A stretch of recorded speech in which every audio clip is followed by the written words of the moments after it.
আমরা কৃষি ডিপ্লোমার শিক্ষার্থীরা আমাদের যৌক্তিক 8 দফা দাবি নিয়ে আজকের এই অবস্থান। আমাদের মৌলিক চাহিদার মধ্যে শিক্ষা অন্যতম একটি চাহিদা। এর মধ্যে আমাদের উচ্চশিক্ষা, আমরা উচ্চশিক্ষা নিয়ে গত 20 বছর ধরে আন্দোলন হয়ে আসছে। উচ্চশিক্ষা সহ আমাদের টোটাল 8টি দফা। এর মধ্যে রয়েছে উচ্চশিক্ষার জন্য আমাদের পাবলিক কৃষি বিশ্ববিদ্যালয়ে স্বতন্ত্র কৃষি বিশ্ববিদ্যালয় পড়ার সুযোগ করে দিতে হবে। দ্বিতীয় দাবি হলো বেসরকারি কৃষি কর্মকর্তাদের দ্বিতীয় শ্রেণীর পদমর্যাদা দিয়ে গ্রেজুয়েটেড প্রজ্ঞাপন জারি করতে হবে এবং নিয়মিত ধারাবাহিক সার্কুলার বজায় রাখতে হবে, নিয়মিত নিয়োগ বজায় রাখতে হবে। এছাড়া আমাদের আরও অন্যান্য দাবি রয়েছে, যেমন শিক্ষক সংকট দূরীকরণ, তারপরে ইন্টার্নশিপ ভাতা, আমাদের ফাউন্ডেশন ট্রেনিং, আমাদের উচ্চশিক্ষা সহ যে 8 দফা দাবি, এই দাবি নিয়ে আমরা গত 7 মাস আগে শিক্ষা উপদেষ্টা, কৃষি উপদেষ্টা, শিক্ষা সচিব, কৃষি সচিব এদের কাছে আমরা স্মারকলিপি প্রদান করেছি। কিন্তু তারা আমাদের জাস্ট মুখে আশ্বাস দিয়েছে, কিন্তু এরকম বাস্তব কোনো পদক্ষেপ গ্রহণ করেনি যে আমরা আমাদের ক্লাস পরীক্ষা দিতে পারি। আমরা গত 16 দিন ধরে ক্লাস পরীক্ষার বাইরে। এই বিষয়টা আমাদের একটা মহলে আমাদেরকে চক্রান্ত করে আমাদের এ থেকে বঞ্চিত করতেছে। উচ্চশিক্ষা যেহেতু আমাদের অধিকার, এটা আমাদের কৃষি সচিব বলেছেন, উচ্চশিক্ষা তোমাদের দাবি নয় কিন্তু তোমাদের অধিকার। সুতরাং তাদের স্বীকৃতি যেগুলো আমাদের অধিকার, তাদের স্বীকৃতি দেওয়া এই বক্তব্য তাহলে কেন আজকে এখনো বাস্তবায়ন হচ্ছে না? আমরা প্রাথমিকভাবে আমাদের স্বাভাবিক প্রক্রিয়ার মাধ্যমে আমাদের দাবিগুলো আদায় করতে চেয়েছি, কিন্তু সরকার এখন পর্যন্ত আমাদের দাবিগুলো নিয়ে এরকম কোনো প্রজ্ঞাপন দেয়নি যে আমরা আমাদের ক্লাস পরীক্ষা দিয়ে যাবো বা আন্দোলন শিথিল করে দেবো। এর মধ্যে আমাদের আজকের যে কর্মসূচি, এই কর্মসূচি হচ্ছে প্রায় চূড়ান্ত কর্মসূচি, প্রাথমিকভাবে চূড়ান্ত কর্মসূচি আজকের অবস্থান কর্মসূচি। আমরা গত 6 তারিখে ক্লাস পরীক্ষা বর্জন, এরপর আমরা মানববন্ধন করেছি, গতকাল আমরা শহীদ মিনারে সমাবেশ করেছি। আমাদের দাবিগুলো মেনে নেওয়ার কারণে আজকের এই খাবার বাড়িতে আমাদের অবস্থান। যদি আমাদের দাবিগুলো নিয়ে কোনো প্রজ্ঞাপন এখন পর্যন্ত জানি না হয়, আমরা কর্মসূচির মাধ্যমে যেহেতু সরকার এখন কিন্তু সুশৃঙ্খলভাবে আমাদের দাবি মানতেছে না, তাই আমরা কঠোর কর্মসূচির মাধ্যমে আমাদের দাবি আদায় করি। আমাদের এই দাবি মূলত 8টি দাবি আমরা পেশ করেছি। সেই 8টি দাবির মধ্যে আমাদের 1 নম্বর দাবি হচ্ছে আমাদের কৃষি ডিপ্লোমা শিক্ষার্থীদের জন্য স্বতন্ত্র কোনো বিশ্ববিদ্যালয় যেখানে আমরা উচ্চশিক্ষা গ্রহণ করব। আজকে 17 দিন যাবত আমরা টানা কর্মসূচি শান্তিপূর্ণভাবে পালন করছি, কিন্তু সরকার থেকে এখনো পর্যন্ত কোনো লিখিত বিবৃতি তারা দিচ্ছে না। আমাদেরকে গ্র্যাজুয়েশন দিচ্ছে, আমরা কোনো গ্র্যাজুয়েশন চাই না, আমরা লিখিত বিবৃতি চাচ্ছি, প্রজ্ঞাপন চাচ্ছি। আমাদের স্টুডেন্টগুলো আজকে কতদিন ধরে আমাদের পরীক্ষা ক্লাস সবকিছু বর্জন করে আজকে বিভিন্ন জেলা থেকে আমাদের যে এটিআই রয়েছে, আমরা সকল শিক্ষার্থী একত্রিত হয়েছি।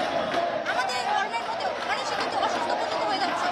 এই যে আমাদের যে অধিকার, এটা বছরের পর বছর ধরে আমাদের সিনিয়র ভাইরাও আন্দোলন করে আসছে, কিন্তু তারা পরাক্রমের মতো বলে যায় যে আমাদের দাবি যৌক্তিক, কিন্তু এখন পর্যন্ত কোনো বাস্তব পদক্ষেপ তারা নিচ্ছে না।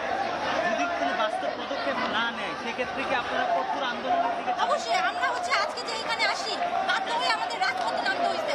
আমরা কেন একটা সরকার থেকে কিভাবে আমরা উচ্চশিক্ষার জন্য লড়াই করতে হবে কেন? এটা আমাদের অধিকার, মৌলিক অধিকার জন্য কোনো স্টুডেন্ট এবার লড়াই কেন করবে?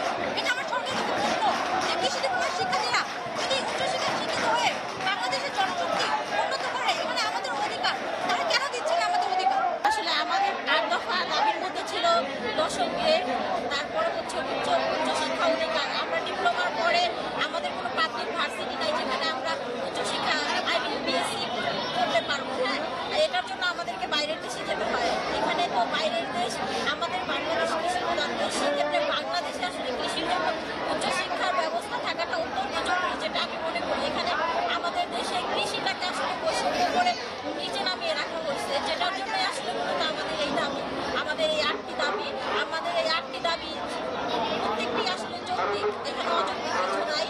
আর আমাদেরকে বলা হয়েছে যে কৃষি ডিপ্লোমা অ্যাকচুয়ালি ভালো স্টুডেন্ট আসে না। আমার এখানে 70% GPA 5 স্টুডেন্টও আছে, তাহলে আমাদেরকে এই ধরনের আসলে অপমানজনক বা আমরা যেন ভেঙে পড়ে এই ধরনের কথা কেন বলা হয়? আমাদের দাবি বাকি যে ডিপার্টমেন্টগুলো দেশে ভালোভাবে পড়াশোনার সুযোগ পাচ্ছে, তারা বড় বড় জায়গায় চাকরি করার সুযোগ পাচ্ছে, আমাদের দেশেও যেন কৃষি ডিপ্লোমাটা বা কৃষিবিদরা সেরকম সুযোগ পায়, সেটা আমাদের এটাই দাবি। এটা আমাদের মেনে নিতে হবে, আমাদের দাবি, এটা আমাদের অধিকার। অনেক হাজার হাজার শিক্ষার্থী আছে, কিন্তু এখানে উপস্থিত হয়েছে মাত্র 1000 বা 1500 বা 2000। আমি মনে করি প্রত্যেকটা এক কলিজা নিয়ে উপস্থিত হয়েছে। আমরা কোন দাবি নিয়ে আন্দোলন করতেছি না, এটা আমাদের অধিকার। বিশ্বের কোন দেশে উচ্চশিক্ষা নিয়ে কোনোদিন আন্দোলন হয়নি। আমরা এতটাই লজ্জিত জাতি যে আমাদের উচ্চ শিক্ষার জন্য আন্দোলন করতে হয়। এর থেকে লজ্জাজনক কোনো বিষয় হতে পারে না।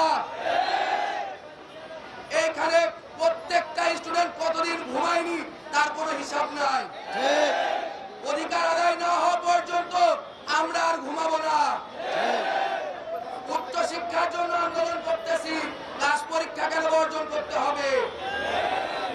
আমরা আজকে আমাদের দাবি মেনে নেওয়া হোক, আমরা কালকে পরীক্ষায় বসতে ইচ্ছুক। 2 থেকে 2.5 মাস ক্লাস করেছি, পরীক্ষার প্রস্তুতি আছে। অধিকার মেনে নেওয়া না পর্যন্ত একজনও ঘরে ফিরে যাওয়া যাবে না। ঢাকাতে আসার সময় বাসাতে বলে আসছি, বাসায় যদি কোনোদিন ফিরি অধিকার আদায় করে ফিরবো। হয়তোবা আমরা কখনো উচ্চ শিক্ষা পাবো না সরকারি ভাবে, তবে আমাদের ছোট ভাই বোন, আমাদের বাচ্চাদের উচ্চ শিক্ষা পায়। আজকের পর থেকে কেউ যাতে বলতে না পারে আমরা বঞ্চিত। উচ্চ শিক্ষা নিয়ে আসছি, এখানে উচ্চ শিক্ষা না হওয়া পর্যন্ত কেউ ঘরে যাব না। এখানে আমরা আসছিলাম, আমাদের অনেকে আহত হবে, অনেকে গুলিবিদ্ধ হবে, তারপরও জানের ভয় নিয়ে আসছি, অধিকার আদায় করে ঘরে ফিরবো ইনশাআল্লাহ। ঢালাইয়ের সেরা প্রিমিয়ার সিমেন্ট।